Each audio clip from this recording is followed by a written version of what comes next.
দৰ্শকসকলক আমাৰ অনুষ্ঠানলৈ স্বাগতম জনাইছোঁ। আজি মোৰ লগত কথা পাতিব অসমৰ এজন সুদৰ্শন নায়ক তথা নাট্যযোদ্ধা অনুপ হাজৰিকাদেৱ। অনুপ দা, আমাৰ অনুষ্ঠানলৈ আপোনাক স্বাগতম জনাইছোঁ। বহুত বহুত ধন্যবাদ। অনুপ দা, মই প্ৰথমে আপোনাক এটা শুভেচ্ছা জনাই ল'ব বিচাৰিছোঁ যে আপোনাৰ এখন বিগ বাজেটৰ ছবি, অসমত এতিয়ালৈকে ইমান ডাঙৰ বাজেটৰ চিনেমা হোৱা নাই, কোটিটকীয়া বীৰ চিলাৰায়। তাত আপুনি নায়কৰ চৰিত্ৰ ৰূপায়ণ কৰিছে আৰু অতি সোনকালে এখন ২৬ তাৰিখে মুক্তি পাব চাগে। হয় হয়, ২৬ তাৰিখে মুক্তি পাব, তাৰ কাৰণে মই আপোনাক প্ৰথমে শুভেচ্ছা জনাই লৈছোঁ। ধন্যবাদ। তাত কাম কৰা অভিজ্ঞতা এটা কওকচোন। কাৰণ বীৰ চিলাৰায় নামটোৱেই মানুহৰ মনত, অসমীয়াৰ মনত এক ধৰণৰ বেলেগ ধৰণৰ শিহৰণ জগায়, এটা বেলেগ ধৰণৰ অনুভূতিৰ সৃষ্টি কৰে। গতিকে তেনেকুৱা এখন ছবিত নায়কৰ চৰিত্ৰত অভিনয় কৰিবলৈ পোৱাটো যিকোনো অভিনেতাৰ কাৰণেই আচলতে এটা বৰ সাংঘাতিক কথা বুলি মোৰ মনে ধৰে। সপোনৰ কেৰেক্টাৰ বুলি ক'ব পাৰি। সপোনৰ কেৰেক্টাৰ, সঁচাকৈ সপোনৰ কেৰেক্টাৰ। মই সেই ক্ষেত্ৰত সৌভাগ্যৱান যে মই সেই চৰিত্ৰটো কৰিবলৈ সুযোগ পাইছোঁ। যিহেতু ঠিক যে এনেকুৱা এটা চৰিত্ৰ কৰিবৰ কাৰণে যি ধৰণৰ প্ৰিপেৰেশ্যন, মানে এক্টৰ্ছ প্ৰিপেৰেশ্যন লাগে, সেই প্ৰিপেৰেশ্যনটোৰ কাৰণে যিমান সময়ৰ প্ৰয়োজন আছিল বা যিমান সময়ৰ আগতে হয়তো মই জানিব লাগিছিল চৰিত্ৰটোৰ সম্পৰ্কে যে ময়ো কৰিম সেই কেৰেক্টাৰটো, তেনেধৰণৰ কোনো আভাস পোৱা নাছিলোঁ। ঠিক খুব যথেষ্ট কম সময় পাইছোঁ মই প্ৰিপেৰেশ্যন কৰিবৰ কাৰণে। মই মাজতে শুনিছিলোঁ এজন বেংগলৰ এজন অভিনেতাক সেই চৰিত্ৰটোৰ কাৰণে লোৱা কথা আছিল। মই বিশেষ সেই বিষয়ে নাজানো, কিন্তু তেখেত দাদা সমৰেন্দ্ৰ নাৰায়ণ দেৱ তেখেত মোৰ ওচৰলৈ আহিলে, আহি এদিন হঠাতে কথাটো ক'লে আৰু মই বেছ উৎফুল্লিত হৈ পৰিলোঁ আৰু মই কৰিম বুলি ক'লোঁ। আৰু ডেফিনেটলি মানে যিকোনো এক্টৰেই ক'ব, গতিকে মই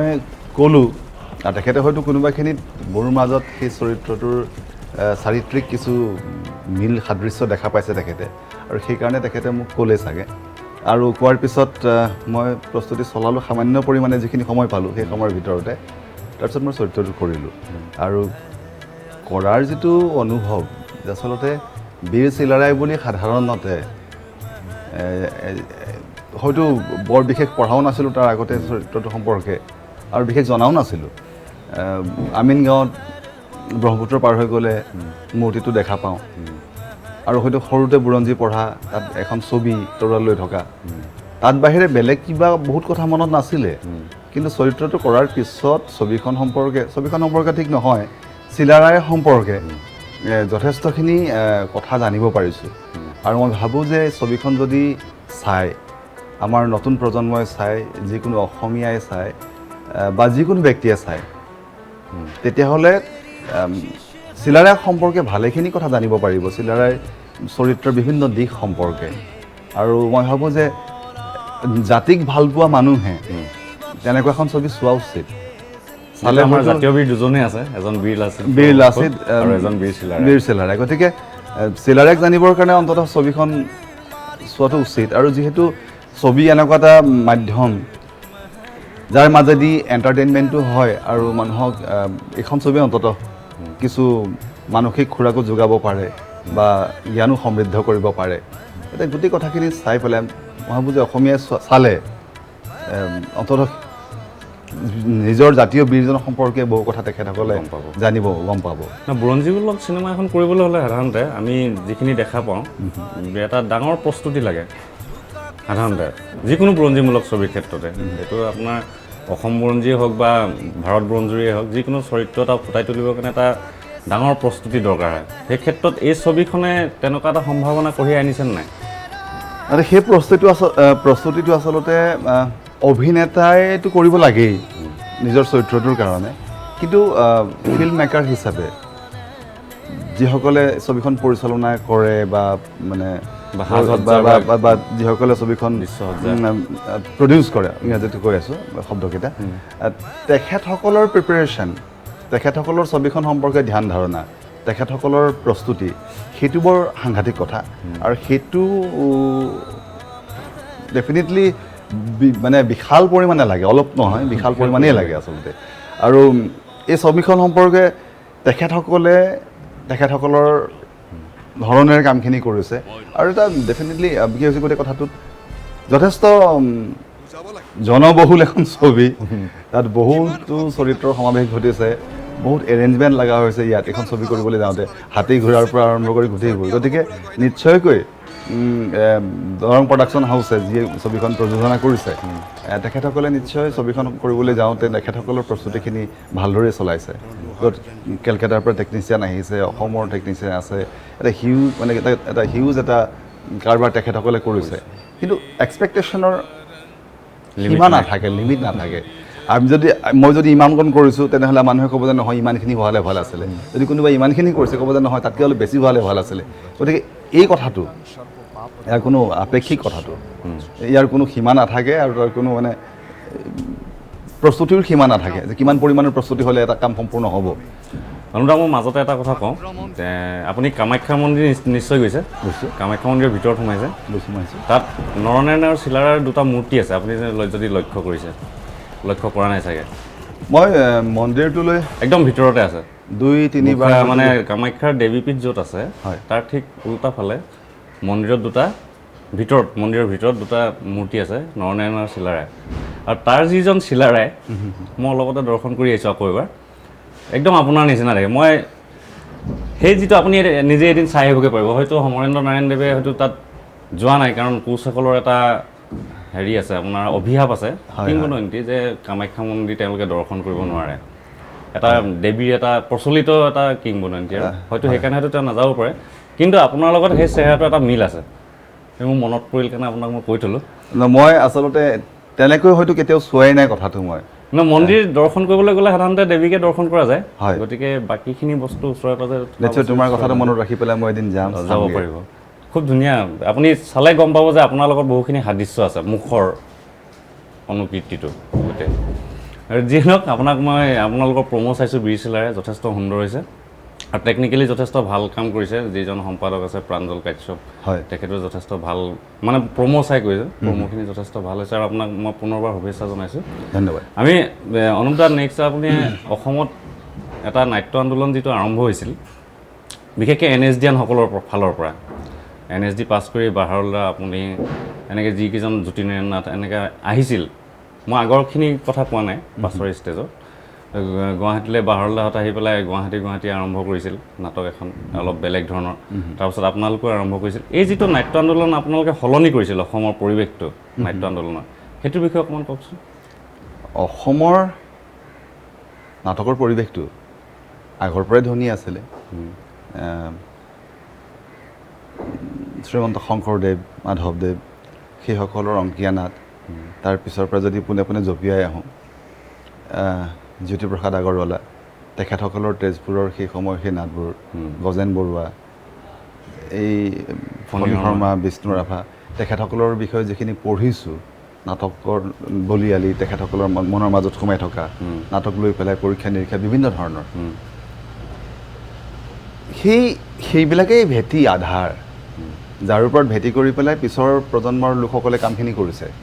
তাৰ মাজতে ধৰক দেৱকুমাৰ নাথ বাটকটীয়া তেখেত প্ৰথম NSDলৈ গৈছিলে 1963 তেখেতৰ পিছত গ'ল দুলাল ৰয় ছাৰ তেখেত ঘূৰি আহিলে এইসকল নাট্যযোদ্ধা তোমাৰ শব্দ ধাৰ কৰিছোঁ নাট্যযোদ্ধাই অসমত পিছতকৈ এটা বেলেগ ধৰণৰ পৰিৱেশ গঢ় দিলে তাত বুজন পৰিমাণৰ অৰিহণা আগবঢ়ালে দুলাল ৰয় ছাৰে তেখেতে বহুত নাটক কৰিলে আৰু তেখেতৰ নাটকে গুৱাহাটীত মই অন্য ঠাইৰ কথা বিশেষ নাজানো গুৱাহাটীত এটা বেলেগ ধৰণৰ নাটকৰ চিৰিয়াছ নাটকৰ এটা পৰিৱেশ দিলে ইয়াৰ অৰ্থ এইটো নহয় যে কেৱল তেখেতেহে কৰিছে তেখেতৰ সমসাময়িকভাৱে যিসকল NSDলৈ যোৱা নাছিল তেনে ব্যক্তিও কাম কৰিছে তেনেকুৱা ব্যক্তিও তেখেতে এক ধৰণৰ নেতৃত্ব দিলে কিন্তু অন্যান্য ব্যক্তিসকলেও নিজৰ ধৰণে কাম কৰি আছিলে আৰু যিটো পৰিৱেশ আচলতে কি তেখেতে হয়তো ৰয় ছাৰে ট্ৰেইনিং লৈ আহিছে তাৰ পৰা নাটক প্ৰযোজনা সম্পৰ্কীয় কিন্তু অসমত থকা বহুত চিন্তাশীল ব্যক্তি অকল গুৱাহাটী চহৰক কেন্দ্ৰ কৰি কোৱা নাই নগাঁও বা অন্যান্য ঠাইবিলাক তেজপুৰ বিভিন্ন চহৰত তেখেতসকলে এই যে পৰম্পৰাগতভাৱে যি শিক্ষা আহৰণ কৰিছে সেই শিক্ষাৰ দ্বাৰাই তেখেতসকলে নাটকৰ বিভিন্ন ধৰণৰ পৰীক্ষা নিৰীক্ষা চলাই আহিছে আৰু হয় ৰয় ছাৰে হয়তো বাহিৰত বহুত বেলেগ বেলেগ নাটক দেখিছে, বেলেগ বেলেগ পৰিচালক লগ পাইছে, বিদেশৰ ব্যক্তিক লগ পাইছে, তেখেতসকলৰ প্ৰযোজনা দেখিছে, NSDৰ মজিয়াত দেখিছে, দিল্লীৰ NSDৰ বাহিৰতো বহুত নাটক হয় যিবিলাক তেখেতসকলে চোৱাৰ সুযোগ পাইছে। গতিকে সেই গোটেই অভিজ্ঞতাৰ আধাৰত তেখেতে অসমত যথেষ্ট পৰিমাণে নাটক কৰিলে। তেখেতক এদিন মই সুধিছিলোঁ ছাৰক, তেখেতে কৈছিল যে তেখেতে আজিৰ পৰা বহু বছৰ আগতে সুধিছিলোঁ, তেখেতে কৈছিল তেখেতৰ 76খন নাটক কৰিছিল ঘূৰি অহাৰ পিছত। গতিকে সেইটো এটা অসমৰ মঞ্চ জগতৰ কাৰণে সাংঘাতিক কণ্ট্ৰিবিউশ্যন। গতিকে এই গোটেইখিনিৰ অভিজ্ঞতা আৰু অভিজ্ঞতাৰে ইতিমধ্যে পুষ্ট হৈ আছেই। তাৰপিছত বাহাৰুল আৰু মই NSDৰ পৰা ঘূৰি আহি পেলাই আমি একেলগে পঢ়িছিলোঁ, একেলগে ঘূৰি আহিলোঁ আৰু আমি একেলগে চিগাল থিয়েটাৰ আৰম্ভ কৰিছিলোঁ, এইটো 1990। তেতিয়া আমি আৰম্ভ কৰি পেলাই নাটক কৰিবলৈ আৰম্ভ কৰিলোঁ। প্ৰথম নাটকখন কৰিছিলোঁ আমি উৰুষা বুলি পেলাই, বাহাৰুলে ডাইৰেকশ্যন কৰিছিলে, কৰুণা ডেকা ছাৰৰ লেখা আছিলে আৰু পাকিজা আৰু মই অভিনয় কৰিছিলোঁ। আমি আছিলোঁ হিৰ' হিৰইন সেইখন নাটকৰ। গতিকে সেইখন নাটক কৰোঁতে আমি এটা টিম ৱৰ্ক হিচাপে কাম কৰিছিলোঁ আৰু আমাৰ মগজুত যিবোৰ চিন্তাই কিলিবিলাই আছিলে বা এটা কথা আমি বুজি পাইছিলোঁ যে যুক্তি নোহোৱাকৈ কোনো কাম কৰিব নালাগে। আৰু সেই স্ক্ৰিপ্টখন পঢ়ি আমি প্ৰথমবাৰ চাগে এখন আমি অলপ উদ্ভটধৰ্মী এখন এবষ্ট্ৰেক্ট ধৰণৰ, মানে আমাৰ পৰিসীমাৰ ভিতৰত, মই কোৱা নাই যে ইতিমধ্যে অৰুণ শৰ্মা ছাৰৰ আহাৰ নাটকটো মঞ্চস্থ হৈছে অসমত, কিন্তু এই মানে আমি কৰা ধৰণৰ আমাৰ সময়ৰ কথা কৈছোঁ যে আমি আহাৰ নাটকখন মঞ্চস্থ কৰিবলৈ গৈছিলোঁ। আৰু সেইখন কৰোঁতে প্ৰথমতে সেই যে যুক্তিটো, ডাইৰেক্টৰে এটা কথা কয়, মানে বাহাৰুলে এটা কথা কয়, তাৰপিছত হয়তো মই বুজিছোঁ বা মোৰ বুজা ধৰণে আকৌ মই তাক বিশ্লেষণ কৰিবলৈ চেষ্টা কৰিছোঁ। এই নাটক এখন কৰিবলৈ যাওঁতে তৰ্কযুদ্ধ, বিশ্লেষণ আৰু তাৰপিছত তাৰ এটা চিন্তাৰ ফল এটা লৈ পেলাই আমি তাক প্ৰকাশ কৰিবলৈ যত্ন কৰিছিলোঁ। গতিকে সেই ধৰণৰ পৰীক্ষা নিৰীক্ষা দি আমি আৰম্ভ কৰিছিলোঁ আৰু সেইখনে অলপ বিতৰ্কৰ সৃষ্টি কৰিছিল। কোনোবাই গালি পাৰিছিলে, বেলেগ আছিল, কোনোবাই গালি পাৰিছিলে, কোনোবাই ভাল পাইছিলে, কোনোবাই কৈছিল নতুন ধৰণৰ হ'ব লাগে, কোনোবাই কৈছিল নহয় এইবিলাক বন্ধ কৰিব লাগে, পশ্চিমীয়া আৱৰ্জনা বুলি কোনোবাই ক'ব বিচাৰিছিলে আমাৰ কাৰুকাৰ্যবিলাকক। আৰু যিয়ে নহওক আমি আৰম্ভ কৰিলোঁ। আৰম্ভ কৰাৰ পিছত আমি বাহাৰুলে তাৰ চিন্তাৰে, সি মাজতে লণ্ডনৰ পৰাও আহিলে গৈ পেলাই, তাৰ চিন্তাৰে নাটক আৰম্ভ কৰিলে। মই কামৰ সুবিধাৰ্থে আৰু নিজৰ চিন্তা চৰ্চাক আৰু বেছি বিকশিত কৰিবৰ কাৰণে পাকিজা আৰু মই লগ লাগি বা থিয়েটাৰ সৃষ্টি কৰিলোঁ আৰু 1995ত। আৰু তেতিয়াৰ পৰা আমি আমাৰ ধৰণে কাম কৰি আছোঁ, বাহাৰুল ভাগৱতীয়ে নিজৰ ধৰণে কাম কৰি আছে। আৰু আচলতে কি নাটক আগতে হয়তো মনৰ উৎসাহত কৰিছিলোঁ, তাৰ পিছৰ পৰ্যায়ত কি হ'ল কথাবিলাক যে মনৰ উৎসাহটোতো থাকিব লাগিবই, তাৰ লগতে যুক্তি আৰু মনেৰে ভাল পোৱা কামটো। আৰু হয়তো কামটো কৰিবলৈ যাওঁতে মই কেনেধৰণে কৰিছোঁ, নানানটা প্ৰশ্নবোধক শ্ৰেণী আগতে আগুৰি ধৰে। তাৰপিছত আমি এখন নাটক কৰিবলৈ যাওঁ আৰু নাটকখনৰ কাৰণে হয়তো এতিয়া কি হয়, যদি এখন বেয়া নাটক যদি কৰোঁ ইতিমধ্যে সমালোচনাৰ পাত্ৰ হওঁ বা মানুহে লাহে লাহে আশা কৰিবলৈ আৰম্ভ কৰিছে যে হয় যে নাটক যদি ইহঁতে কৰিছে, বাই নাটক কৰিছে বা চিগালে নাটক কৰিছে, তেনেহ'লে বা যিসকলে চিৰিয়াছলি নাটক কৰি আছে আজিৰ তাৰিখত, তেখেতসকলৰ নাটকৰ প্ৰতি মানুহৰ জনসাধাৰণৰ মানে সাধাৰণ দৰ্শকৰ এটা আশা বাঢ়ি আহিছে। আৰু তেখেতসকলে প্ৰতিবাৰতে আশা ৰাখে যে অনুপৰ নাটক, গতিকে নাটক ভাল হ'বই লাগিব, বাহাৰুলৰ নাটক ভাল হ'বই লাগিব। গতিকে সেই আশাটো তেওঁলোকৰ মনত সৃষ্টি হৈছে আৰু সেই আশাটোক যাতে আমি পৰিপূৰ্ণতা দিব পাৰোঁ। ক'ব পাৰি যে আপোনালোকৰ কিছুমান এটা শ্ৰেণীৰ দৰ্শক সৃষ্টি হৈছে, যিসকল দৰ্শকে সদায় ভাবে যে এইকেইজন মানুহে নাটক কৰিলে সদায় নাটক ভাল হ'বই। এটা শ্ৰেণীৰ দৰ্শক হৈছে আৰু সেই শ্ৰেণীটো আপুনি আপোনালোকৰ নাটকত পাবই, চাবচোন। মানে এই কথাটো এই ধৰণৰ চাগে যে যোৱা 20 বছৰৰ আমাৰ যিটো পৰিক্ৰমা, এই 20 বছৰে আমি আমাৰ ধৰণেৰে কিছু পৰীক্ষা নিৰীক্ষা চলাবলৈ চেষ্টা কৰিছোঁ। এয়া হয়তো অভিনয়টো হ'ব পাৰে বা নাটকৰ উপস্থাপন শৈলীটো হ'ব পাৰে। এই গোটেইখিনি মিলি পেলাই হয়তো দৰ্শকক, জনসাধাৰণক কোনোবাখিনিত নতুন চিন্তাৰ খোৰাক যোগাব পাৰে হয়তো,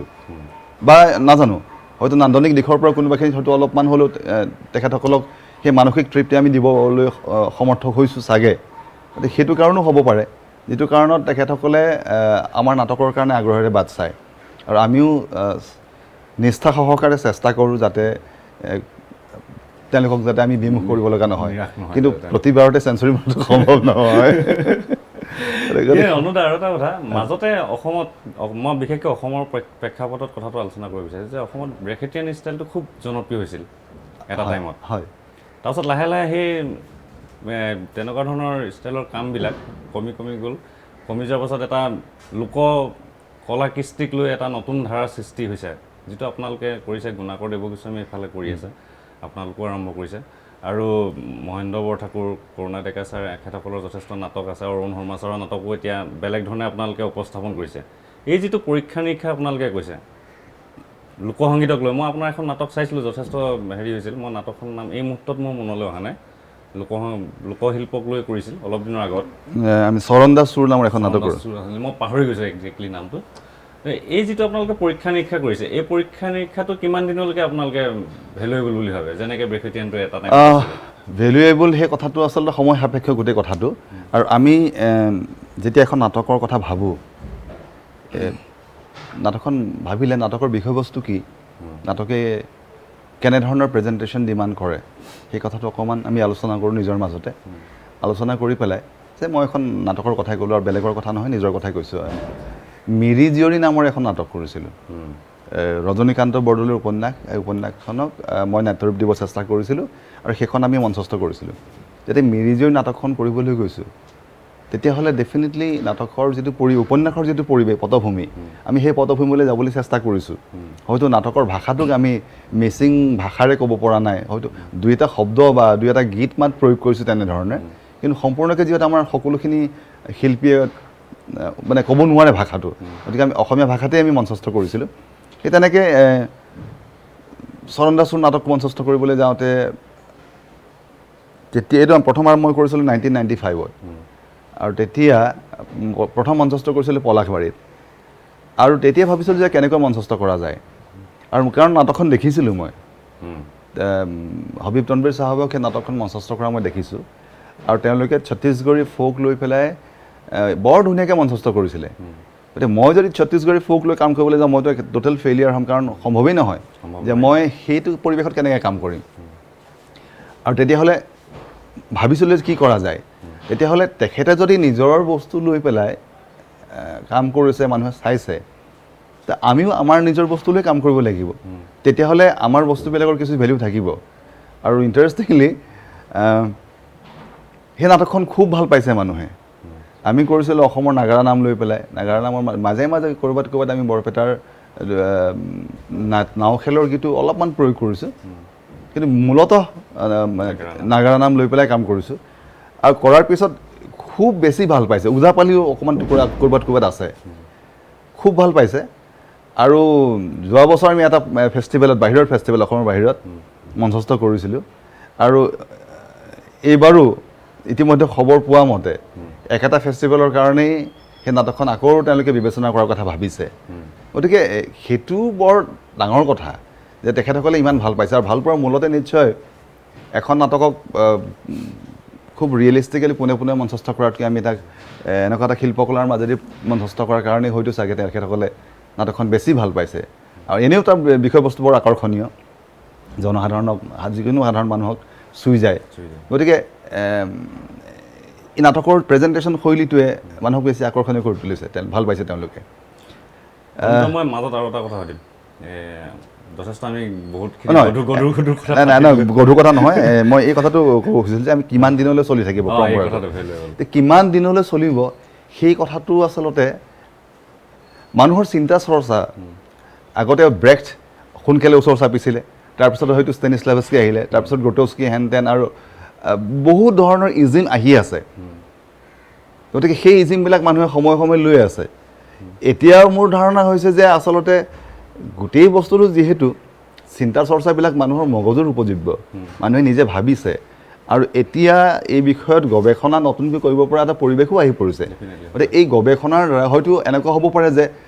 অসমতে হয়তো নতুন কিবা ইজিমৰ সৃষ্টি হৈছে, আৰু যিটো ইজিমৰ কাৰণে গোটেই পৃথিৱীৰ মানুহে বাট চাব কাইলৈ, এনেকুৱাওতো হ'ব পাৰে। গতিকে সেইটো হয়তো মই চিন্তা কৰিব পৰা নাই, কিন্তু মোৰ পিছৰ বা মোৰ আগৰ কোনোবাই হয়তো এনেধৰণে ভাবিবও পাৰে, তেখেতে নতুন এটা থিয়ৰী সৃষ্টি কৰিব পাৰে, হয়তো অসমৰ গুৱাহাটীতো হ'ব পাৰে হয়তো। আৰু কি হয়, আমি যিকোনো প্ৰডাক্ট বুলি কৈছোঁ ফৰ চেল, যিকোনো বস্তু, যিকোনো নাটক যেতিয়া বাহিৰলৈ লৈ যাওঁ, মানুহে অসমখন বিচাৰে, অসমৰ মাটিৰ পানীৰ গোন্ধ বিচাৰে। আৰু সেইকাৰণে হেমলেট নাটকখন মই কৰিছিলোঁ, মই গোটেই নৰ্থ ইষ্টৰ পটভূমিত, আৰু সেইকাৰণে হেমলেট নাটকখন মানুহে চাগে ভাল পাইছিলে, এই বিষয়ে আলোচনাও হৈছিলে। গতিকে ৰিচুৱেল কোপাই নামৰ এখন নাটক কৰিলোঁ, সেইখন আছিলে ইডিপাছখন মই কাৰ্বি আংলঙৰ পটভূমিত কৰিছিলোঁ। কাৰ্বি আংলঙৰ গীত মাত কথা তাৰ পৰিৱেশ গোটেই পাহাৰখনকে মই লৈছিলোঁ, ভাবিছিলোঁ মানে মনৰ মাজত, তাত কিছুদিন থকাৰ সুযোগো পাইছিলোঁ মই। গতিকে সেই তেনেধৰণে সেই পৰিৱেশ লৈ কাম কৰিছিলোঁ। এতিয়া আজিৰ তাৰিখৰ যিমান যেনে আহাৰৰ এদিন কৰিছোঁ, সেইটোত মই খুব আহাৰ অৰুণ শৰ্মাৰ ছাৰৰ আহাৰ নহয়, মই আহাৰৰ নহয় আহাৰৰ এদিন মই কৰিছিলোঁ আশাৰ কা একদিন নামৰ মোহন ৰাকেশৰ এখন নাটক, আৰু সেইখন মই অসমীয়া ভাৱটো দিবলৈ এইকাৰণে চেষ্টা নকৰিলোঁ কাৰণ সেইখন এখন গোটেই ইমান বেছি বিখ্যাত নাটক, সেইখনৰ মানে বিশেষ ধৰণৰ তাত হেৰফেৰ কৰিবলৈ মন নগ'ল, তাক মই অনুবাদ কৰিছিলোঁ আৰু অনুদিত ৰূপটোতেই মই নাটকখন মঞ্চস্থ কৰিবলৈ চেষ্টা কৰিলোঁ। যিকোনো নাটকৰ স্ক্ৰিপ্টটোৰ প্ৰতি জাষ্টিফিকেশ্যন মানে পৰিচালকৰ, সেইটো বৰ ডাঙৰ কথা। আৰু তাৰপিছতে সেই নাটকীয়তাটোক ভংগ নকৰাকৈ পৰিচালকে কেনেধৰণেনো প্ৰেজেণ্টেশ্যন কৰিব মৌলিক চিন্তাৰে, সেইটো বৰ ডাঙৰ কথা। আৰু মই সেইটো এতিয়ালৈকে সেইটোৰ প্ৰতি সততাৰে নিষ্ঠাবান হৈ থাকিবলৈ চেষ্টা কৰিছোঁ। আপুনি কিয় মুম্বাইত প্ৰতিষ্ঠা ল'বৰ কাৰণে চেষ্টা নকৰি অসমলৈ আহিল? মই দিল্লীত থাকিলোঁ 5 বছৰ আৰু 3 বছৰ পঢ়িলোঁ আৰু 2 বছৰ মই বাহিৰত কাম কৰিলোঁ। চহৰখনৰ কোনো কথাই মোক কেতিয়াও আকৰ্ষণ কৰা নাই দিল্লীত থকাৰ পিছত। আৰু যেতিয়া অসমলৈ ঘূৰি আহোঁ, হয়তো নাজানো কোনে কি ক'ব পাৰে, ইয়াৰ প্ৰতিটো বস্তু হাৱা পানী বতাহ মই ইয়াত বৰ সহজ অনুভৱ কৰোঁ। চাগে অলপ ঘৰ গুণা এইটোও হ'ব পাৰে। মই প্ৰায় 2 মাহমান সময় বম্বেতো আছিলোঁ। ষ্ট্ৰাগল ঠিক নহয়, আছিলোঁ মই জাষ্ট পৰিৱেশটো চাবৰ কাৰণে, আৰু তাৰো কোনো কথাই মোক কেতিয়াও আকৰ্ষণ নকৰিলে। আৰু তাৰপিছত যেতিয়াই মই সুযোগ পাওঁ অসমলৈ ঘূৰি আহোঁ, মোৰ ঘূৰি যাবলৈ মন নাযায়। আৰু সেই গোটেই কথাবিলাক লৈ পেলাই মই ভাবিলোঁ য'ত মই সহজ অনুভৱ কৰোঁ তাত মই বহুত কেলকুলেশ্যন কৰিছিলোঁ টেবুল বনাই যে মই দিল্লীত থাকিলে কি হ'ব, গুৱাহাটীত থাকিলে কি হ'ব, অসমত থাকিলে কি, বম্বেত থাকিলে কি হ'ব। টেবুল বনাই সদায় মোৰ অসমখনে প্ৰাধান্য পায়। আৰু মই ভাবিলোঁ যে মই চাগে অসমৰ কাৰণে মোৰ গোটেই কাৰবাৰবিলাক। ঠিক আছে, আপোনাৰ এই গোটেই এতিয়ালৈকে যিটো আপোনাৰ যাত্ৰা, আপোনাৰ জীৱনৰ যাত্ৰাটো বুলিয়ে কৈছোঁ মই, অকল নাটকৰ কথা কোৱা নাই। তাত আপোনাৰ সৰু গাঁওখনৰ যিখন গাঁৱৰ পৰা আপুনি ওলাই আহিছে, সেই গাঁওখনৰ অৱদান কিমান? মোৰ ক্ৰিয়েশ্যনত সেই গাঁওখনৰ অৱদান সাংঘাতিক ধৰণৰ। মানে মোৰ ক্ৰিয়েশ্যন মানে এই অৰ্থত কথাটো কৈছোঁ, মই যদি আজি অভিনেতা, আজি যদি মই পৰিচালক, সেই বীজটো কিন্তু সেইখন গাঁৱৰে। আৰু মই জীৱনটোক যি ধৰণে চাই আহিছোঁ বা জীৱন মুকলিমূৰীয়াকৈ বা সৰলতাৰ মাজেৰে, নাজানো মানুহে কি বুলি ভাবে, কিন্তু মনৰ মাজত যিটো সৰল মন এটা মই পোহপাল দি আছোঁ, সেইটো মোৰ সেই গ্ৰাম্য জীৱনৰেই ফচল প্ৰভাৱ। মই জংঘলৰ মাজত আছিলোঁ, মই মহুৱাল আছিলোঁ, মহৰ হাল বাইছিলোঁ মই, চব মিলি পেলাই পথাৰ সমাৰ নদী, সেইবিলাকে আছিল মোৰ জীৱন। গতিকে সেইবিলাক মনৰ মাজত লৈ এতিয়াও সহজভাৱে আছোঁ, কথাটো সেইটোৱেই। মোৰ গাঁওখনত নাটকৰ পৰিৱেশ আমি নিজে সৃষ্টি কৰিছিলোঁ আৰু নাটকৰ পৰিৱেশ দেখা পাইছিলোঁ। গাঁৱৰ মোৰ ঘৰৰ ঠিক আমাৰ মাটিৰ সীমাতে এটা সৰু লাইব্ৰেৰী আছিলে, সুদৰ্শন পুথিভঁৰাল, আৰু তাত নাটকৰ আখৰা হৈছিল। আমাৰ জ্যেষ্ঠসকলে নাটক কৰিছিলে, আৰু সেই পৰিৱেশ দেখি খিৰিকীৰে জুমি চাইছিলোঁ। নাটকত পিয়ন হ'বলৈ মাতিছিলে এদিন, গৈছিলোঁ, হ'লোঁ। তাৰপাছত নাটকত যে থিয় হ'লোঁ, মেন্থল লাইটৰ পোহৰত মঞ্চত গৈ থিয় হ'লোঁগৈ এদিন, আৰু তাৰপিছৰ পৰাই নিচা লাগিল আৰু নাটক ভাল পোৱা হ'লোঁ। তাৰপিছত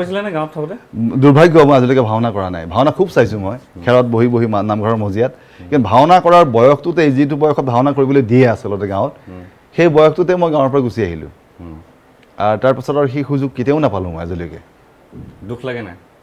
মিছ কৰোঁ। মানে ভাওনা আচলতে কৰিবই লাগে মানুহে,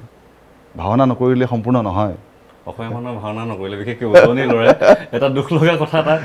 মনৰ ভিতৰত থাকে। এটাকে মই ভাওনা আজিলৈকে কৰা নাই। মই চাইছোঁ, বহুত চাইছোঁ, আৰু সুযোগ পালে নিশ্চয় মই কৰিম কেতিয়াবা। এতিয়া আজিকালি যিটো যথেষ্ট প্ৰফেচনেল হৈ গ'ল ভাওনা দলবিলাকো। অলপ দিনৰ আগত মই আউনীআটী সত্ৰলৈ গৈছিলোঁ, তাত এখন ভাওনাৰ সমাৰোহ হয়, তাত প্ৰতিযোগিতা পাতে ভাওনাবিলাকৰ, আৰু যথেষ্ট উন্নত পৰ্যায়ৰ হয়। আমি যেতিয়া গাঁৱত আছিলোঁ, গাঁৱত আমি যেনেকৈ ধৰণে ভাওনা কৰিছিলোঁ, আজিকালি তাতকৈ বহু উন্নত পৰ্যায়ত ভাওনাবিলাক হয়, খুব সুন্দৰ। আপুনি হয়তো কেতিয়াবা সুবিধা পালে হয়তো আমি মাজুলীত সেইটো চাবলৈ সুবিধা পাবও পাৰে, খুব সুন্দৰকৈ ভাওনাবিলাক কৰে। যিয়ে নহওক, আপোনাৰ এই গাঁওখনৰ যিটো পৰিৱেশ আছিল, আপুনি কৈছে মাটি পানী বোকাৰ লগত আপোনাৰ যিটো সহমৰ্মিতা আছিল, সেইটো এতিয়াও আছেনে?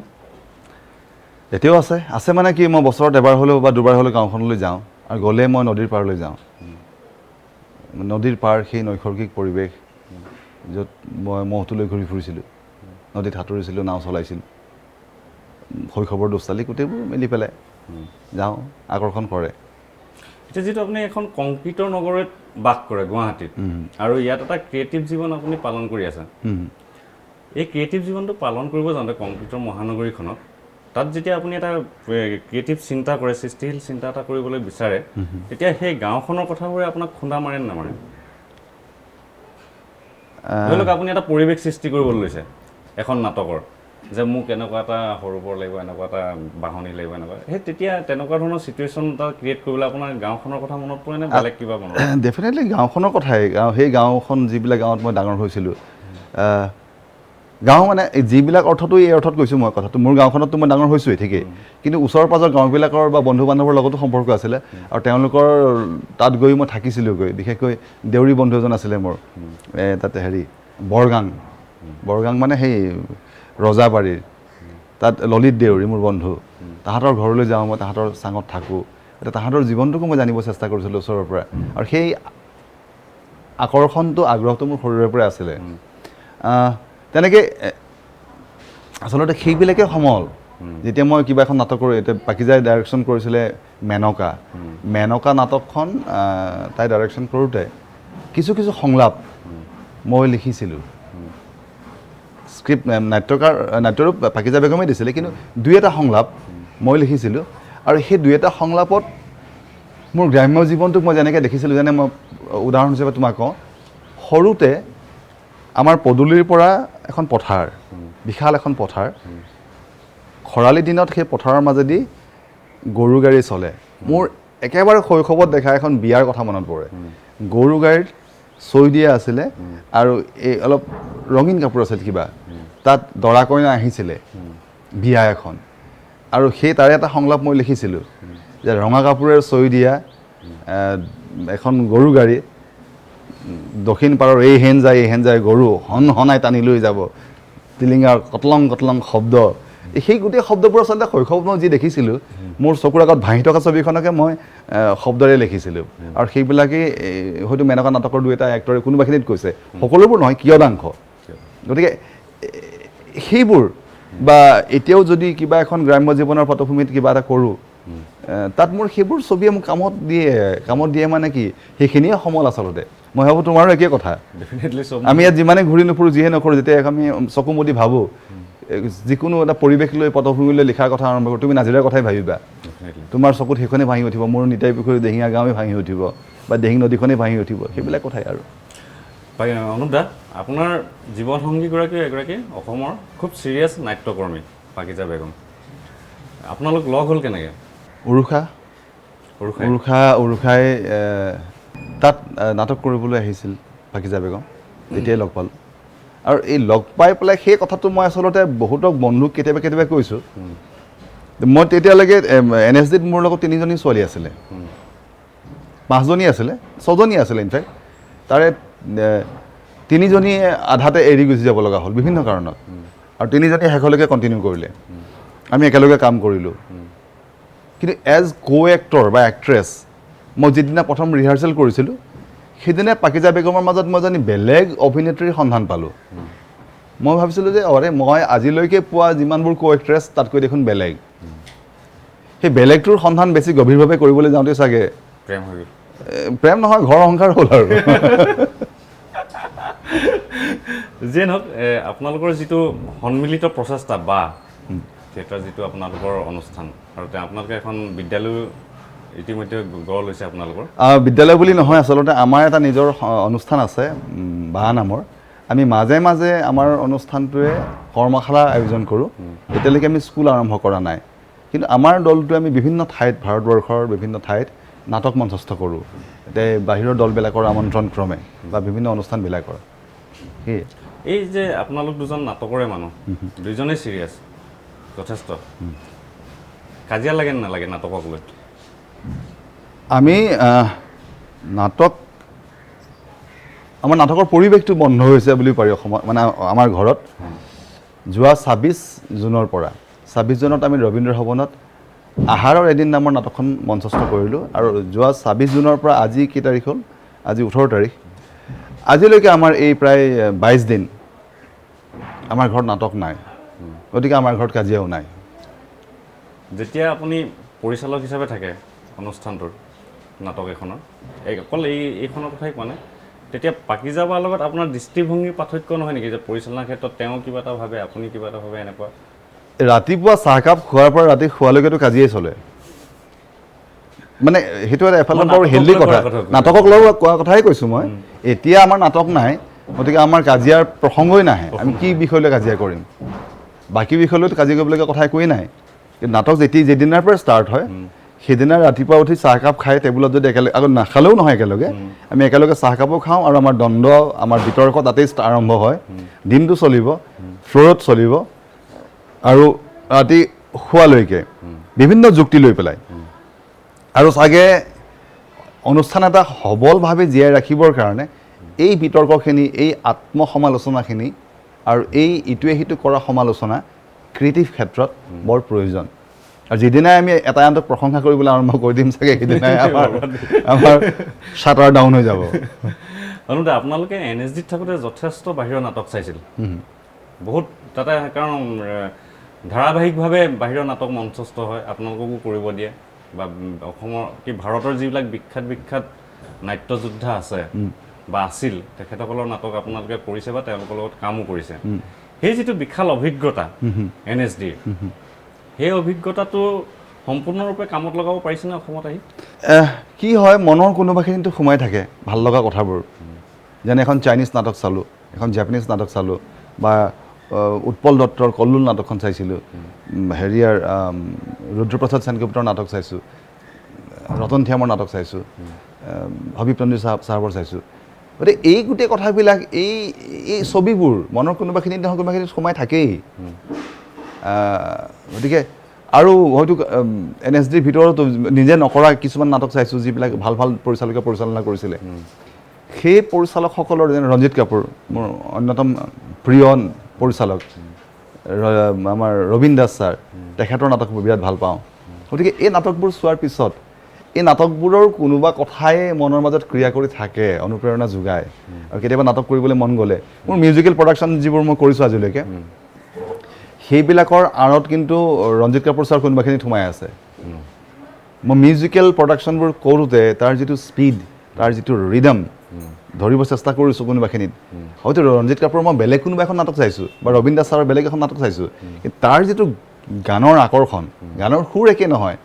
কিন্তু মিউজিকেল ট্ৰিটমেণ্টটোতো কোনোবাখিনিত একে হ'ব পাৰে বি কাৰণ ছাৰৰ যিটো ফ'ক মিউজিক বা হৃদয় চুই যোৱা মিঠা মিউজিকবিলাক তেখেতে ইনষ্টেণ্ট কৰে তেখেতৰ কাষত বহি তেখেতৰ নাটক চোৱাৰ বা তেখেতৰ নাটক কৰাৰো সুযোগ পাইছিলোঁ গতিকে সেইখিনি কথাই হয়তো কোনোবাখিনিত আকৰ্ষণ কৰে গতিকে সেইবিলাক কথাও মই গায়ক নহয় কিন্তু কেতিয়াবা নাটকৰ মিউজিকবোৰ নিজে কৰি দিওঁ সেইবিলাক অনুপ্ৰেৰণা তাৰেই কিন্তু গতিকে সেই মানুহে যিমানেই চায় এক্সপ'জাৰ যিমানেই পায় সিমানেই হেৰি হয় নিজৰ ভঁৰালটো চহকী হয় অসমত সেই নাটকৰ যিটো এক্সপ'জাৰ আপুনি কথাটো যে উলিয়ালে কৈছোঁ এই নাটকৰ যিটো এক্সপ'জাৰ পাব লাগে সেই এক্সপ'জাৰটো আপোনালোকে পাইছেনে অসমৰ নাটকৰ এক্সপ'জাৰ বুলি কোৱাটো আচলতে আজিৰ তাৰিখত আমিতো কোনো কাৰো কাৰণে একো কৰি নিদিয়ে গোটেই কামবোৰ নিজে কৰিব লগা হয় আৰু আমাৰ নাটকবিলাক আজিৰ তাৰিখত অসমৰ নাটকবিলাককো মানুহে অন্ততঃ ভাৰতবৰ্ষৰ পটভূমিত যদি আমি আলোচনা কৰোঁ চাওঁ হেৰি আমাক অকণমান মানে মৰমৰ চকুৰে চায় সেই মৰমটো আদায় কৰিব পাৰিছোঁ হওক বুলি কৈছোঁ তাৰমানে ইয়াত বাহাৰুলৰ কণ্ট্ৰিবিউশ্যন যথেষ্ট পৰিমাণে আছে সি মোতকৈ বহুত আগতেই সেই জাৰ্ণি আৰম্ভ কৰিছিলে আৰু আজিৰ তাৰিখত আমাৰ নাটকৰ কাৰণে বা গুণাকৰৰ নাটকৰ কাৰণে বা বিদ্যাৱতীৰ নাটকৰ কাৰণে হয়তো ৰবিজিতৰ কোনোবাখিনিত মানুহে বাট চায় কিনো আহিছে অসমীয়া এখন নাটক আৰু চৰ্চা হয় সেইটো ভাল লাগে গতিকে এক্সপ'জাৰটো দিয়াৰ ক্ষেত্ৰত আমাৰ স্কুলৰ আমি যিটো পাছ কৰিছিলোঁ NSDৰ ভূমিকা সাংঘাতিক ধৰণৰ NSDয়ে হয়তো এনেকুৱা ইনষ্টিটিউশ্যন যি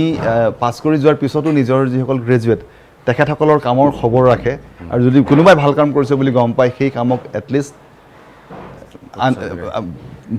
লাইমলাইটলৈ লৈ আনে তেওঁলোকে নিজেই নিজৰ উদ্যোগত আনে হয়তো পোনে পোনে বোলে এনেকৈ মই কৰিছোঁ বুলি নহয় আৰু কিন্তু তেওঁলোকৰ অনুপ্ৰেৰণা যথেষ্টখিনি কোনোবাখিনিত আছে যাৰ দ্বাৰা আমি তেওঁলোকৰ সহযোগত আমি গৈ পেলাই সেই পাদপ্ৰদীপৰ তলত গৈ থিয় হ'বগৈ পাৰিছোঁগৈ বা যিবিলাক হেৰি আছে সংগীত নাটক একাডেমীয়ে আমাক যথেষ্টখিনি সহায় কৰিছে অসমৰ দলবোৰক সহায় কৰিছে মিনিষ্ট্ৰী অফ কালচাৰৰ সহযোগত আমি কাম কৰিছোঁ গতিকে এই এক্সপ'জাৰটো অকল মানে তেওঁলোকে ফিনেন্সিয়েলি আমাক ছাপোৰ্ট দিছে এটা ফেষ্টিভেললৈ মতা মানে কি এটা ফেষ্টিভেল যোৱা মানে 1 লাখ 1.5 লাখ টকাৰ কাৰবাৰ এটা সেই গোটেই খৰচখিনি যদি তেওঁলোকে যোগান ধৰে স্পনচৰ কৰে তেনেহ'লে আৰু সেই আমাৰ নাটকখন তেনেকৈ নি পেলাই বাহিৰত দেখুৱাই গৈ তাৰমানে কি প্ৰথম কথা অসমৰ নাটক সম্পৰ্কে বাহিৰৰ ধাৰণা এটা হ'ল আৰু সেই ধাৰণাটো ক্ৰমে গাঢ় হৈ অহা বুলি মোৰ বিশ্বাস এতিয়া আজিৰ তাৰিখত পবিত্ৰ ৰাভাই ভাল কাম কৰি আছে আমাৰ হেৰিয়ে শুক্ৰাচাৰ্য ৰাভাৰ কামৰ চৰ্চা হৈছে বাহিৰত গতিকে ইমানখিনি মানুহে কাম কৰি আছে মই কোৱা নাই অকল যিকেইজন মনত পৰিছে সেইকেইজনৰ কথাহে কৈছোঁ আৰু বহুত ব্যক্তি আছে যিসকলে নিষ্ঠাৰে কাম কৰি আছে যিসকলৰ কামক মানে বাহিৰত সন্মান জনাইছে বিচাৰিছে গতিকে এইটো এক্সপ'জাৰ সাংঘাতিক এক্সপ'জাৰ আৰু এই এক্সপ'জাৰটো আগৰ তুলনাত আজিৰ তাৰিখত বহুত বেছি সঁচাকৈ বহুত বেছি অসমত যিটো মই অসমৰ প্ৰেক্ষাপটত কথাটো এনেকুৱা ধৰণে ক'ব পাৰিনে যে অসমত এতিয়া নাটক এখন পৰিযোজনা কৰিবলৈ যথেষ্ট ধনৰ দৰকাৰ এতিয়া আপুনি NSD কথাটো বাদ দিয়ক তেওঁলোকে স্পনচৰ কৰাৰ কথাটো বাদ দিয়ক বা বাহিৰলৈ নিমন্ত্ৰণ কৰা ফেষ্টিভেলৰ কথাটো বাদ দিয়ক অসমত আপুনি ধৰক ৰবীন্দ্ৰ ভৱনত এখন নাটক কৰিব আপোনাৰ নিজৰ প্ৰযোজনাৰে আৰু সেই প্ৰয়োজনত যথেষ্ট খৰচ হয় সেই খৰচখিনি আপুনি ফেষ্টিভেল নোযোৱাকৈ বা NSD স্পনচৰ নোলোৱাকৈ অসমতে উলিয়াব পাৰেনে তেনেকুৱা পৰিৱেশ হৈছে নে অসমত প্ৰথম কথা প্ৰশ্নটোৰ কাৰণে ধন্যবাদ জনাইছোঁ যে মনৰ বহু কথা ক'ব লগা আছে আৰু এনেকুৱা সুন্দৰ সুযোগ চাগে কমকৈ পাম গতিকে এই কথাখিনি জনসাধাৰণৰ কাষ চপাবৰ কাৰণে মই আগতেও এবাৰ কৈছিলোঁ বেলেগ এটা পৰিৱেশত আজি আকৌ এবাৰ ক'বলৈ মন গৈছে যে অলপতে আমি এখন নাটক কৰিলোঁ ৰবীন্দ্ৰ ভৱনে এটা আংকিক সংখ্যা এটা ৰবীন্দ্ৰ ভৱনটো এটা শ্বিফ্ট ল'লে আমাৰ 12,000 টকা দিব লাগে আৰু যদি জেনেৰেটৰ কিবা মানে লাইট নাথাকে জেনেৰেটৰৰ কাৰণে আৰু অলপ পইচা বেছিকৈ খৰচ হয় আৰু আনুষংগিক কথা আজি তাৰিখত যদি এটা ল'ৰাক মই ৰিহাৰ্চেললৈ মাতোঁ সি মটৰচাইকেলখন লৈ আহিব বাছে চাছে মহতি আহিব আৰু অটো এখন লৈ আহিব কোনোবা এটাই আল্টিমেটলি যিদিনাৰ পৰাই নাটকখন আৰম্ভ কৰোঁ সেইদিনাৰ পৰাই পইচা খৰচ হয় ছেট বনোৱাত পইচা প্ৰপাৰ্টি বনোৱাত পইচা মেকআপত পইচা কষ্টিউমত পইচা মানে পইচা নহ'লে একো নহয় মিউজিকত পইচা চবতে পইচা লাগে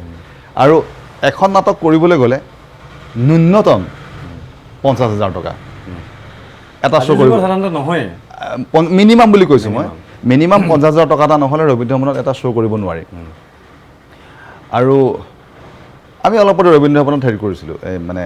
যে পৰিৱেশটো সলাওঁ ইনস্পিৰেশ্যন ল'ব চেষ্টা কৰিছিলোঁ যে আমাৰ মানুহক এটা টিকট এটা লৈ পেলাই মানে সামান্য বৰঙণি টিকট বুলি নকওঁ আচলতে সামান্য বৰঙণি দি পেলাই এখন নাটক চোৱাৰ এটা অভ্যাস গঢ় দিওঁ তেতিয়া আমি 4,000 মান টকা পাইছিলোঁ 50,000 টকাৰ বিনিময়ত এই কথাখিনি এইকাৰণে ক'বলৈ মন গৈ আছে যে কেলকাতালৈ গৈছিলোঁ আৰু আজিকালি অহা যোৱা আমাৰ অলপ বাঢ়িছে নাটকৰ ক্ষেত্ৰতে তাৰ পৰিৱেশবোৰ দেখিছোঁ যে মই আগতে বহুবাৰ তাতে নাটক চাম বুলি যাওঁ কেতিয়াবা আছাম ভৱনত থাকিলে আৰু গৈ পেলাই একাডেমি অফ ফাইন আৰ্টছত মই এখন টিকট নাপাওঁ এইকাৰণে যে আজি তাৰিখত নাটকখনৰ টিকটটো আগৰ দেওবাৰটোতে বিক্ৰী হৈ গৈছে আচ্ছা কেলকাতাত হৈছিল গতিকে এইবাৰো গ'লোঁ বা তেওঁলোকক আচলতে কেলকাতাৰ দৰ্শকে হাতত এখন টিকট লৈ পেলাই প্ৰেক্ষাগৃহত প্ৰৱেশ কৰিবলৈ বৰ গৰ্ব অনুভৱ কৰে আৰু যদি কাৰোবাৰ হাতত নাথাকে লজ্জা অনুভৱ কৰে কিন্তু আমাৰ পটভূমিটো এনেকুৱা হৈ আছে এতিয়াও যে আচলতে আমি যদি কোনোবা এজন ব্যক্তিক ঘৰত গৈ কাৰ্ড এখন দি মাতি নাহোঁ তেনেহ'লে তেওঁ কোনোবাখিনিত হীনমান্যতাত ভোগে যে মোক কাৰ্ডখন দি কিয় নামাতিলে নাটক চাবলৈ এই ল'ৰাকেইটা নাটক পাতিছে আৰু সেই তেনেধৰণে কথাটো যে এতিয়াও আমি অসমীয়াসকলে এখন কাৰ্ড এখন হাতত লৈ অলপ ধনৰ বিনিময়ত নাটক চাবলৈ যোৱাৰ এই সন্মানটো অৰ্জন কৰিব পৰা নাই সেইটো বৰ দুখজনক কথা আৰু এইটোও ঠিক অৱশ্যে যে কাৰ্ড এখন হাতত লৈ এখন নাটক চাবলৈ যোৱাৰ যিটো সন্মান অৰ্জন কৰিব বিচাৰিম সেই নাটকৰ কোৱালিটিও আমি তেনেকৈ দিব পাৰিব লাগিব যিসকল নাটক মানে অৰ্গেনাইজ কৰোঁ কিন্তু কেলকাতা পৰিৱেশটো কি যে তাত প্ৰতিখন নাটকতে যি দলেই নকৰক কিয় আৰু প্ৰতিখন নাটকে যে সাংঘাতিক ভাল সেই কথাটো ক'ব নোৱাৰোঁ কিন্তু তাত নাটক চাবলৈ টিকট লৈ মানুহ যোৱা দেখিছোঁ মই ৰাতি 11 বজাত নাটক এখন ষ্টাৰ্ট হৈছিলে 11:30 তালৈ মই 70 বছৰীয়া মানুহক বুঢ়া বুঢ়ী মানুহক হাতত লাখুটি লৈ পেলাই হাতত টিকট লৈ নাটক চাবলৈ লাইন পতা দেখিছোঁ আৰু নাটকখন হৈছিলে ৰাতিপুৱা 5:30 বজালৈকে উৰুভংগ বুলি এখন নাটক পাকিজাৰ মোক মাতিছিলে ইয়াৰ পৰা এখন নাটকৰ ওপৰত কিবা অলপ অবজাৰ্ভাৰ হিচাপে চাবলৈ মাতিছিলে আমি গৈছিলোঁ চাইছিলোঁ আৰু নেক্সট দিনা মিটিঙত আমি কিবা কথা পাতিছিলোঁ যিয়ে নহওক এই পৰিৱেশবোৰ দেখিছোঁ যে আৰু তাত তেওঁলোকে কৈছে যে আচলতে অহা দেওবাৰে কিন্তু হল ঘৰটো ভৰাই দিয়াৰ দায়িত্ব আপোনালোকৰ তেওঁ এনাউন্স কৰিছিলে ডাইৰেক্টৰজনে সেই কথাবিলাক দেখি পেলাই ভাব হৈছে আৰু আহিছে মানুহে চায়ো টিকেট আগতে বিক্ৰী হৈ যায় তেনেকুৱা ধৰণৰ যদি উৎসাহজনক পৰিৱেশ এটা অসমত হয় মই ভাবোঁ ৰবীন্দ্ৰ ভৱনৰ ৰূপটো সলনি হৈ যাব তাত অসমলৈ মানুহ আহিলে যিকোনো যদি বাহিৰৰ পৰা এজন মানুহ আহে যে অসমত এখন নাটক চাই নগ'লে তেওঁৰ যাত্ৰাটো অসম্পূৰ্ণ হ'ব যেনে ইংলেণ্ডলৈ গ'লে মানুহে এখন নাটক চাই অহাৰ কথা ভাবে গতিকে ইয়াতো অসমতো এটা পৰিৱেশ মানে তেওঁৰ যাত্ৰাটো অসম্পূৰ্ণ হ'ব সেই ভাৱটো আমি সৃষ্টি কৰিবৰ কাৰণে অকল চৰকাৰ বুলি নহয় সকলোৰে সহযোগ লাগে আৰু সেই সহযোগ আৰু সেই পৰিৱেশ আমি গঢ় দিব পাৰিব লাগিব আৰু সেইটো খুব খুব প্ৰয়োজনীয় মই মাজতে আপোনাৰ অসমীয়া মানুহৰ এটা মানসিকতা মই যিটো দেখিছোঁ নাটকৰ সাধাৰণ নাটক প্ৰেমী হিচাপে যে আপুনি যেতিয়া হল ঘৰটো ফ্ৰী কৰি দিব এণ্ট্ৰি পাছ নালাগে টিকেট নালাগে তেতিয়া বহু মানুহ নাটক চাব যায় কিন্তু যেতিয়া আপোনাৰ টিকটৰ পইচা দিবলগীয়া হয় তেতিয়া তাৰ আধা সংখ্যকতকৈ বেছি মানুহ নোযোৱা হৈ যায় এইটো কিয় হয় অসমীয়া মানুহৰ এই মানসিকতাটো কিয় হয় বেছিভাগ ক্ষেত্ৰতে দেখা যায় কিন্তু সেই কথাটো কিন্তু মোবাইল থিয়েটাৰ ক্ষেত্ৰত নহয় মোবাইল থিয়েটাৰ চাবৰ কাৰণে একোটা পৰিয়ালে অপেচাৰী নাটকৰ ক্ষেত্ৰত সেইটোৱেতো কথা সেইটো আমাৰ বেমাৰ এটা লাগি আছে এতিয়া সেই বেমাৰটো আচলতে আঁতৰাবৰ হ'ল সেই একেখিনি মানুহে কিন্তু এখন ছবি চাবলৈ গ'লে তেওঁলোকে চিনেমা এখন চাবলৈ গ'লে চিনেমেক্সত গৈ পেলাই বা যিকোনো ঠাইতে গৈ হওক 250 টকাটো চায় 150 টকাটো চায় 100 টকাটো ন্যূনতম লাগেই তেতিয়া চিন্তা নকৰে তেতিয়া পপকৰ্ণ খাবলৈ তেওঁলোকে কিমান টকা দিয়ে কোল্ড ড্ৰিংকছ এটা কাপত 30 টকা দিব তেওঁলোকে কিন্তু এখন নাটক চাবলৈ যদি 30 টকাৰ টিকেটটো কৰি দিওঁ 50 টকাৰ টিকেটটো কৰি দিওঁ কথাটো ক'লোঁ যে 50 টকা বৰঙণি তেতিয়া কিন্তু আমাৰ মানুহ নোহোৱা হৈ যায় সেইটো ক'ব নোৱাৰোঁ কিয় তেনেকুৱা মানসিকতা কিন্তু হাজাৰ টকা টিকট কিনিও নাটক চোৱা কেতিয়াবা পৰিৱেশ সৃষ্টি হয় এখন অসমতে কিহৰ তাৰণাত কিহৰ পাছত দৌৰি আছে একো আচলতে বুজি নাপাওঁ কথাটো কিন্তু মই ভাবোঁ অসমত যিসকলে নাট্য চৰ্চা কৰি আছে তেখেতসকলৰ দায়িত্ব সাংঘাতিক ধৰণৰ তেখেতসকলে এখন টিকট লৈ প্ৰেক্ষাগৃহলৈ দৰ্শকক আনিবৰ কাৰণে তেখেতসকলে নিষ্ঠাৰে তেওঁলোকৰ সকলোখিনি কৰণীয় কৰিব লাগিব তেতিয়াহ'লে সেইটো আমাৰ প্ৰথম কথা আমাৰ দায়িত্ব সেইটো নাটক কৰা মানুহখিনিৰ তেতিয়াহ'লে এনেকুৱা এটা ভুল বুজাবুজি আছে নি বহু সাধাৰণ মানুহক আলোচনা কৰা শুনা যায় ৰাস্তাত যে যিবিলাক অপেচাৰী নাট্যদলৰ নাটক তেখেতসকলৰ নাটকবিলাক বুজি নাপায় তেওঁলোকে কিন্তু ভ্ৰাম্যমানৰ যিবিলাক নাটক তেওঁলোকে খুব সহজভাৱে বুজি পায় এইটো সাধাৰণ দৰ্শকৰ কিছুমান মই কথাহে আপোনাক কৈছোঁ মোৰ কথা নহয় এনেকুৱা এটা ভুল ধাৰণা তেওঁলোকৰ মাজত চলি আছে নেকি যিটো আঁতৰাব লাগে নাট্যকৰ্মীসকলে হয়তো এমেচাৰ নাটক যিবোৰ আমি কৰোঁ সেই নাটকবোৰ সাহিত্যক হিচাপে অলপ উন্নত মানৰ কাৰণ সাহিত্যক বাদ দি নাটক নহয় আৰু তথাকথিত মোবাইল থিয়েটাৰ তথাকথিত শব্দটো আকৌ প্ৰয়োগ কৰিছোঁ বহু নাটক কি হৈছে কোনোবা চিনেমাৰ কাহিনী লৈ পেলাই তেওঁলোকে কৰি দিয়ে বা অতীব সহজ সৰল জনসাধাৰণৰ উদ্দেশ্যৰে হয়তো নাট্যকাৰে লিখে তেখেতসকলে বুজি পোৱাকৈ নিৰহ নিপানীকৈ গোটেইবোৰ বস্তু তাতে দেখুৱাই দিয়া হয় আৰু আজিকালিতো গোটেই কথা অংগটো সলনি হৈ পৰিছে মোবাইল থিয়েটাৰৰ গতিকে তাৰ স্ক্ৰিপ্ট সম্পৰ্কে বিশেষ আলোচনা নকৰোঁ বাৰু কিন্তু এমেচাৰ নাটকৰ ক্ষেত্ৰত কি হয় যিহেতু পৰিচালকজন সাংঘাতিক ধৰণে কোনো কথাৰ প্ৰতি এতিয়ালৈকে দায়বদ্ধ হ'বলগীয়া হোৱা নাই অসমৰ পটভূমিত গতিকে তেখেতসকলে কি হয় যিটো বিষয়ে তেওঁক আকৰ্ষণ কৰে সেই বিষয়টোহে তেওঁ লয় যিখন নাটকক তেওঁ ভাল পায় মোৰ মনৰ মাজত মই কৈ আছোঁ যে মই এখন তুগলক নাটকখন গিৰীশ কাৰ্নাডৰ কৰিবলৈ মোৰ মন গৈ আছে তুগলক নাটকখনৰ স্ক্ৰিপ্টটো পঢ়াৰ পিছৰে পৰা ভাবিলোঁ যে এইখন নাটক দেখোন যেতিয়াই কৰা যায় তেতিয়াই আমাৰ মানে ৰাজনীতিৰ লগত মিল খোৱা এখন নাটক আজি বুলি নহয় যদি 50 বছৰ পিছতো কোনোবাই কৰে 100 বছৰ পিছতো কোনোবাই কৰে 2000 বছৰ পিছতো কোনোবাই কৰে ইমান স্পষ্ট এখন ৰাজনৈতিক ৰূপৰ এখন ছবি মানে এখন তাত আছে এখন ক্লিন কাট এখন ছবি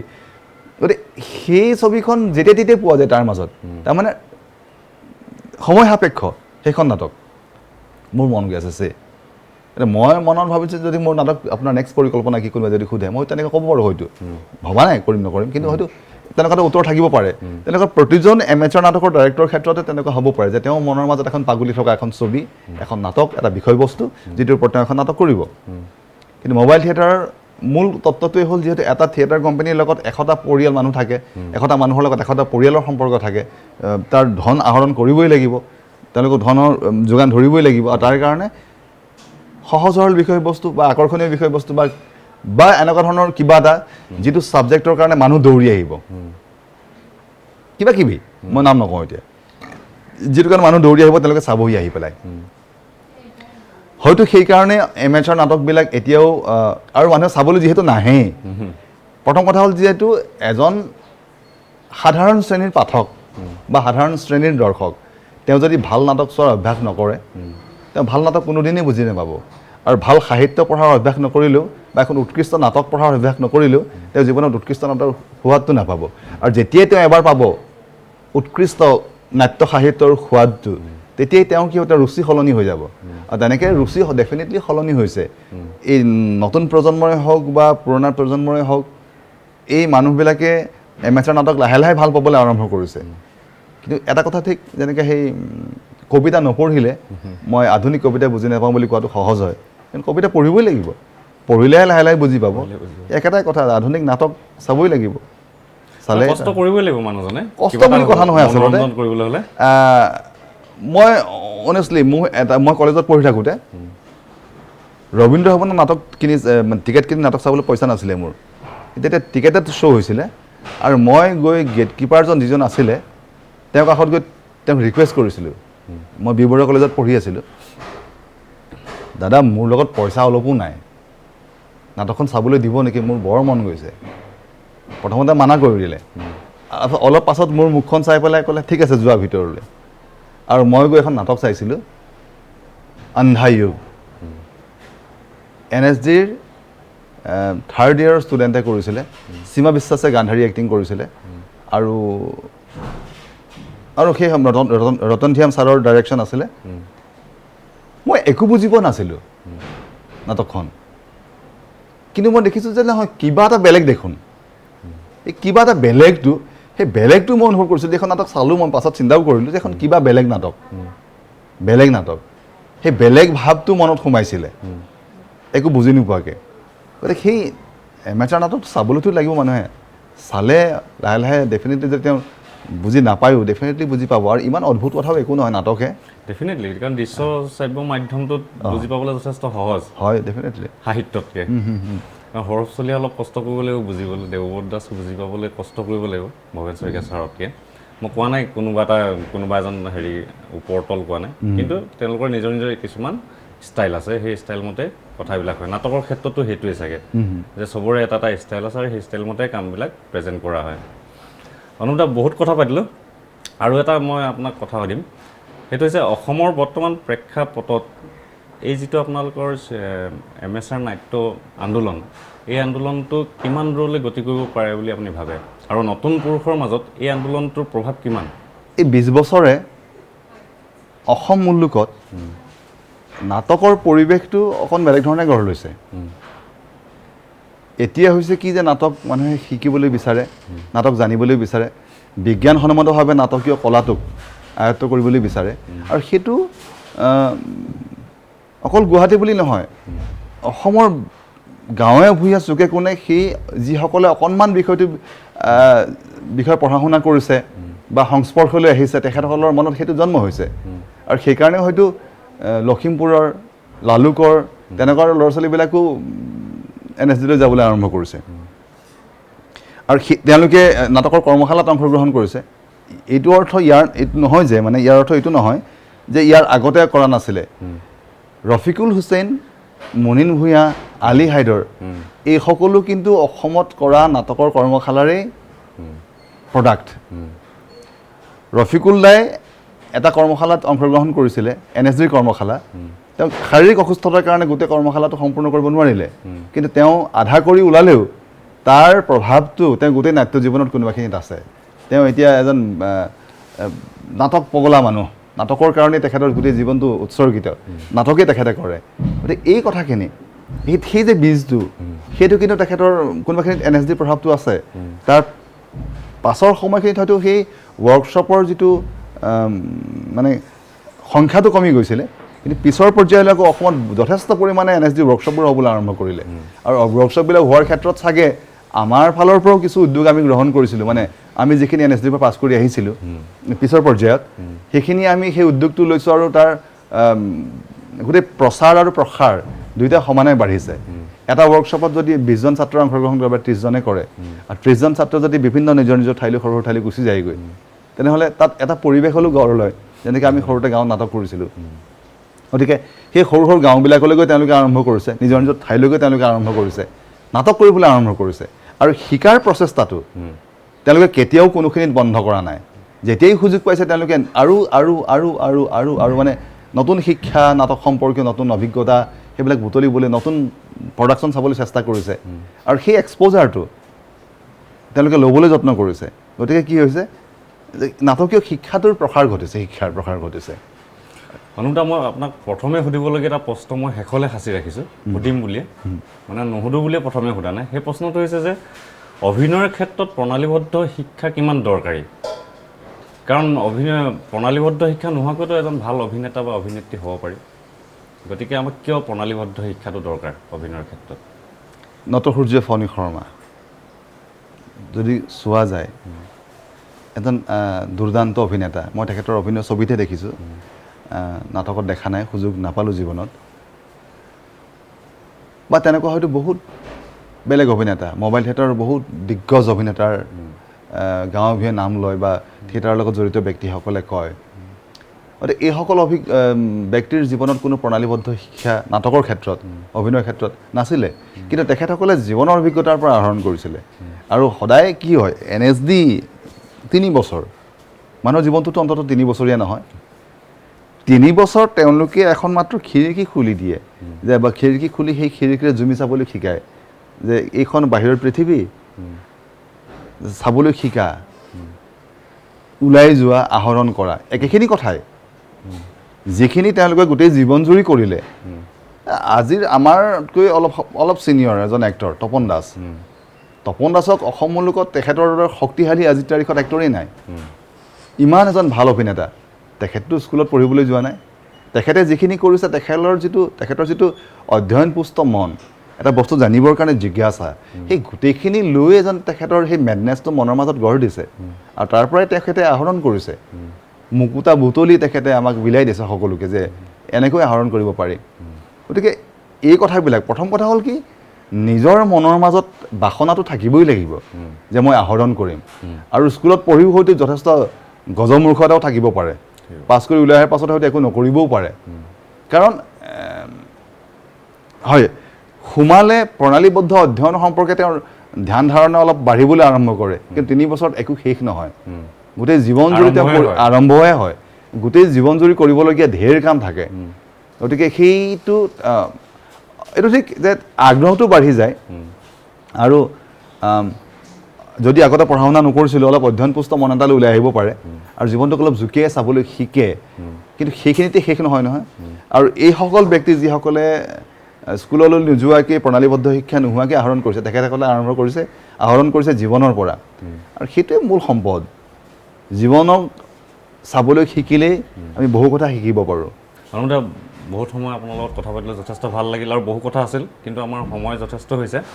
গতিকে আজিলৈ মই আপোনাৰ পৰা বিদায় মাগিম। আৰু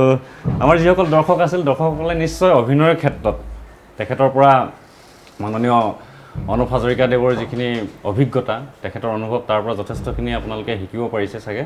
আৰু যিসকল শিকাৰু আছে, তেখেতসকলেও নিশ্চয় বহুখিনি কথা তেখেতৰ কথাৰ পৰা গম পাইছে নাটকৰ ক্ষেত্ৰত। আৰু আজি আমাৰ অনুষ্ঠান আমি ইমানতে সামৰিম। ধন্যবাদ।